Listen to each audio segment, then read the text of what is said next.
센트럴 파크 강간 사건. 1989년 4월 19일 미국 뉴욕 센트럴 파크에서 28세 백인 여성 트리샤 메일리가 조깅을 하던 중 끔찍한 폭행과 강간을 당한 채 발견되었습니다. 피해자는 의식을 잃고 옷이 모두 벗겨진 상태로 버려져 있었습니다. 사건 현장은 처참했습니다. 그녀는 5곳에 깊게 찔린 상처와 두개골 골절, 심각한 뇌 손상, 출혈로 인해 생명이 위태로운 상태였습니다. 저체온증까지 겹쳐 의사는 그녀의 생존 가능성을 낮게 보았지만 기억적으로 12일 만에 혼수 상태에서 깨어났습니다. 그러나 그녀는 사건 당시의 기억을 잃었고 이후에도 일상생활에 지장을 주는 장애와 심리적 후유증에 시달려야 했습니다. 당시 뉴욕은 범죄와 인종간 갈등이 심각했던 시기로 경찰은 곧 흑인과 히스패닉계 10대 소년 5명을 용의자로 체포했습니다. 그들은 각각 14세에서 16세에 불과했으며 공원 주변에서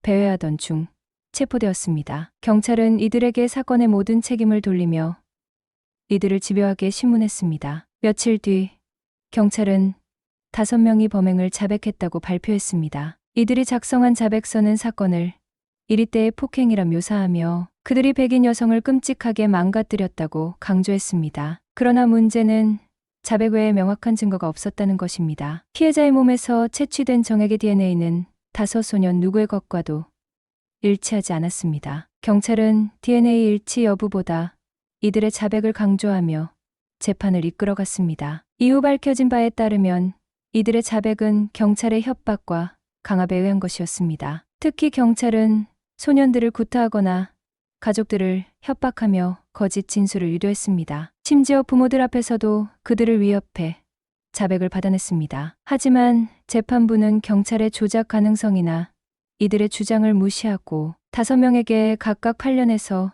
12년의 징역형을 선고했습니다. 언론은 이들을 센트럴 파크 5라 부르며 잔인한 범죄자로 몰아갔습니다. 뉴욕 시민들 사이에서도 이들을 야수처럼 묘사하며 분노와 경멸을 쏟아냈습니다. 2002년 사건 발생 13년 만에 새로운 전환점이 찾아왔습니다. 뉴욕주 교도소에서 복역 중이던 연쇄 강간범 마티아스 레이에스가 이 사건의 진범이라고 자백했습니다. 그는 피해자 트리샤 메일리에게 저지른 범행을 상세히 묘사했으며 경찰은 그의 DNA가 피해자의 몸에서 발견된 DNA와 일치한다는 사실을 확인했습니다. 레이에스는 1989년 8월 센트럴 파크 사건 이후 몇 달 만에 체포되었지만 당시 경찰은 이 사건과의 연관성을 조사하지 않았습니다. 진범이 드러났음에도 불구하고 5 소년은 이미 누명을 쓰고 청소년기를 감옥에서 보낸 뒤였습니다. 2002년 뉴욕 법원은 센트럴 파크 5의 무죄를 선고하며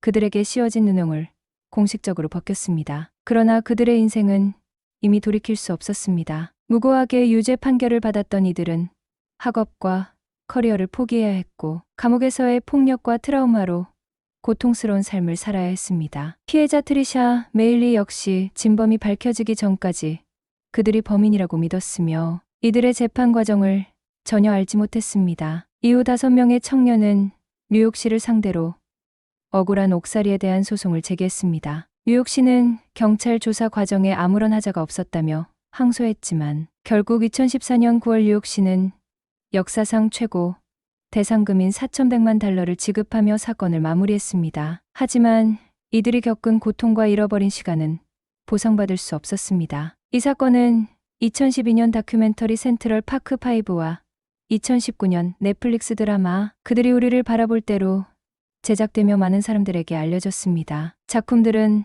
당시 경찰과 사법제도의 문제점, 그리고 5 소년의 절망적인 시간을 생생히 묘사하며 큰 반향을 일으켰습니다. 특히 코리 와이즈는 가장 오랜 시간 복역하며 신체적, 심리적 폭력을 견뎌야 했습니다. 이 사건은 단순한 범죄가 아니라 인종차별적 편견과 부패한 시스템이 어떻게 개인의 삶을 파괴할 수 있는지를 보여주는 비극적인 사례로 남아 있습니다. 센트럴 파크의 이리떼라는 낙인은 지워졌지만 그것이 남긴 상처는 여전히 아물지 않은 채 미국 사회에 큰 교훈을 남기고 있습니다.